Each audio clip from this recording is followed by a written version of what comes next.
Early in the 1900s, American cities buzzed with a new, chaotic energy.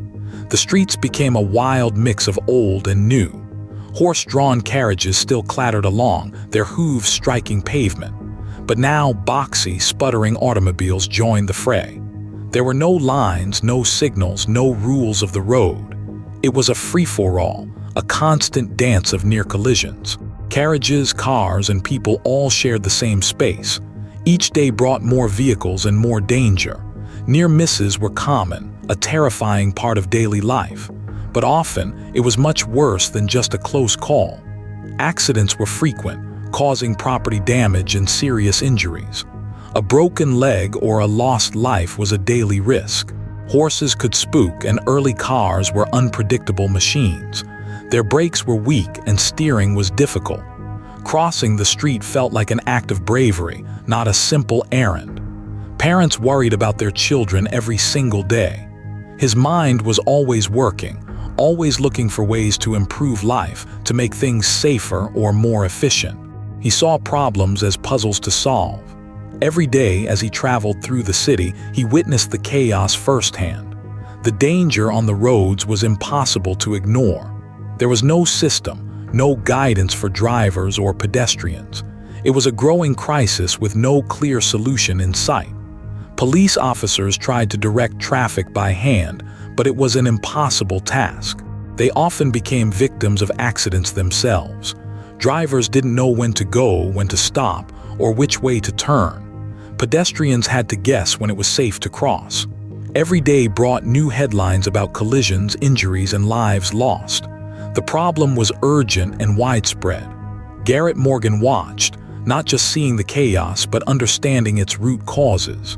He saw the systemic failures. He saw the crucial missing piece, a clear, universal language that everyone could understand instantly. The streets grew deadlier by the day. Accidents were not rare events. They were a constant threat to public safety. He knew something had to change, and he believed that he could be the one to make that change happen. As the streets grew deadlier by the day, how could one man possibly bring order to such a sprawling, dangerous mess? Garrett Morgan watched the street chaos firsthand. He saw the near misses and outright accidents. He knew there had to be a far better way to manage the flow. He did not give up on his vision. Morgan knew his signal could save countless lives. He had to prove its worth to the world. Imagine a very busy city intersection. Two policemen stand ready at the corners. They watch the new signal with keen interest. Accidents dropped significantly right away. Injuries decreased dramatically on the roads. Morgan's signal saved countless lives and limbs. His invention became an everyday sight. It guides us safely through intersections today. The principles are still at work. His signal was a game changer for traffic. But what other unseen, silent dangers were calling for Morgan's brilliant attention? Garrett Morgan's vision for safety stretched far beyond city streets and traffic problems. Deep underground, another kind of chaos reigned, a silent, deadly threat. Miners faced terrifying threats every single day, often invisible until it was too late. Invisible gases like methane could fill the air, odorless and deadly. One tiny spark, and an entire tunnel could explode in a flash. Smoke and poisonous fumes then trapped workers, cutting off their escape. There was often no way out, no clean air to breathe, only despair. Morgan heard these tragic stories of underground accidents and loss of life. He realized safety wasn't just about avoiding collisions on the road. It was also about surviving when disaster inevitably struck, offering a second chance. So, he began work on his safety hood, a device to protect the lungs. This invention promised a breath of life in the deadliest situations. It would give clean, breathable air to wearers even in toxic environments. But how would this complex device actually work to purify air? Morgan designed a hood that pulled air from near the ground, where it was often clearer. This air then passed through a clever filtering system within the hood itself. Special chemicals and damp sponges inside trapped smoke and gas particles. Only fresh, breathable air reached the person's lungs, enabling survival. The hood completely covered the head, sealing out harmful fumes. It had clear eyepieces for vision, crucial for navigating dark, dangerous spaces. A long, flexible tube extended to the ground, seeking better air. This tube pulled cleaner air from below the worst of the smoke and fumes. The safety hood was designed for miners, but also for first responders. Firefighters and rescue workers could now brave dangerous, smoky buildings. The threat of industrial accidents and fires was a constant worry in cities. Factories, warehouses, and homes often caught fire, trapping people inside. Morgan secured a patent for his safety hood in 1914. The invention existed, a beacon of hope in a perilous world. But would it truly be put to the ultimate test in a moment of desperate, life-or-death crisis? It was the year 1916, a time when Cleveland, Ohio, was expanding quickly. Workers were digging a new water intake tunnel far beneath the waters of Lake Erie. Then, disaster struck. A pocket of natural gas ignited, causing a massive explosion. 23 men were trapped deep within the burning, gas-filled tunnel, their lives hanging by a thread. Emergency crews arrived quickly, but the smoke and toxic fumes were too thick for them to enter.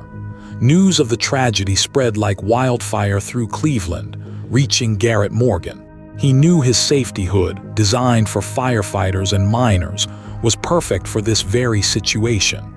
Garrett, along with his brother Frank, quickly grabbed several of his inventions and rushed to the scene. When they arrived, officials were hesitant to let them try. They doubted the effectiveness of the device.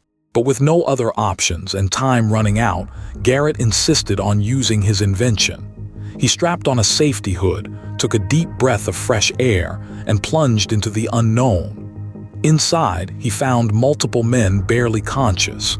He helped them put on a hood and guided them to safety. One by one, Garrett emerged from the darkness, bringing out workers who would surely have perished. His brother Frank joined him, and together they repeatedly braved the toxic air. They saved many lives that day, an astonishing feat when all hope seemed lost. Garrett Morgan became the undeniable hero of Lake Erie, his name on every tongue. The Lake Erie rescue was a powerful, undeniable demonstration of his invention's effectiveness. Stories of his bravery and the device's success were picked up by newspapers across the nation. However, as the news spread, many newspapers and officials began to downplay his race.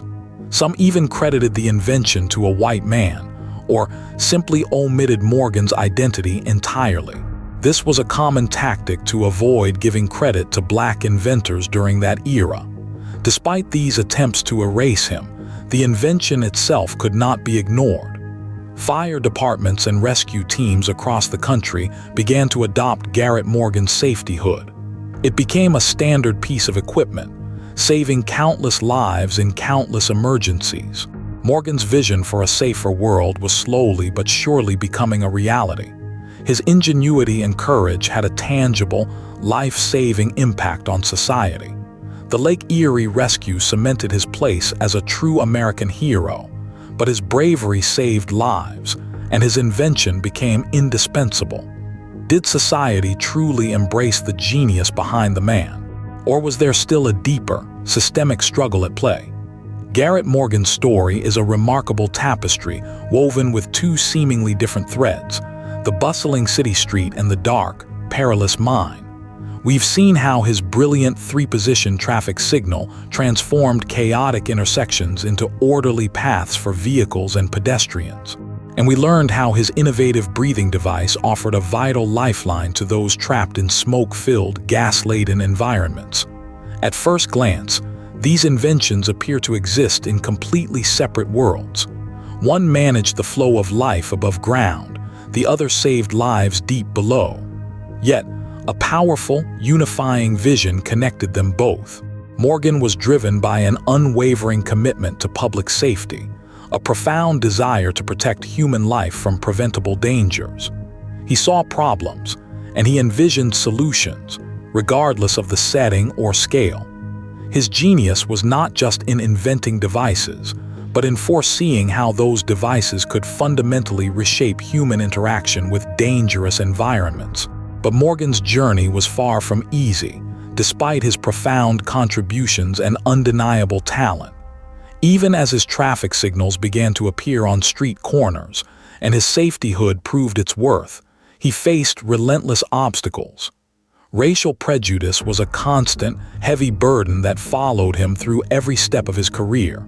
He often had to hire a white man to pose as the inventor during public demonstrations of his breathing device. This was done simply to ensure a fair hearing and to overcome the ingrained biases of the era. Imagine creating something that could save countless lives, only to have its adoption hindered by the color of your skin. It's a stark reminder of the profound injustices that permeated society during his time. Despite these disheartening personal challenges, his inventions undeniably spread and took hold.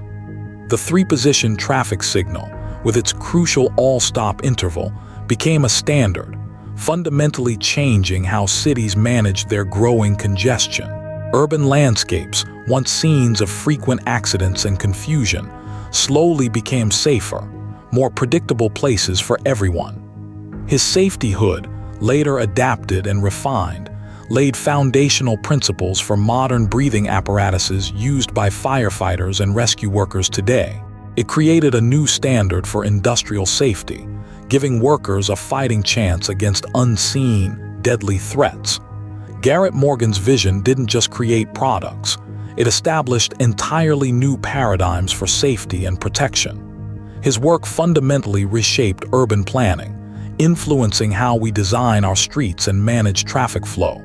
It also revolutionized industrial practices, instilling a deeper value for worker protection in hazardous environments. He was a true visionary, whose foresight touched millions of lives, many without ever knowing his name. He passed away in 1963, having witnessed his inventions become ubiquitous in daily life. Yet, he often still struggled for the full recognition and acknowledgement he truly deserved during his lifetime. His legacy, however, extends far beyond simple patents and initial prototypes. It's etched into every green light that guides us safely through an intersection, day after day. It's present in every breath taken by a rescue worker entering a hazardous zone, trusting their equipment.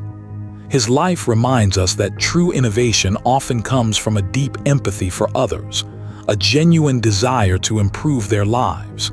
It stems from a profound commitment to make the world a safer, more humane place for everyone. Even today, as we navigate safer roads and workplaces, are we truly aware of the unsung visionaries like Morgan, who still shape our everyday lives?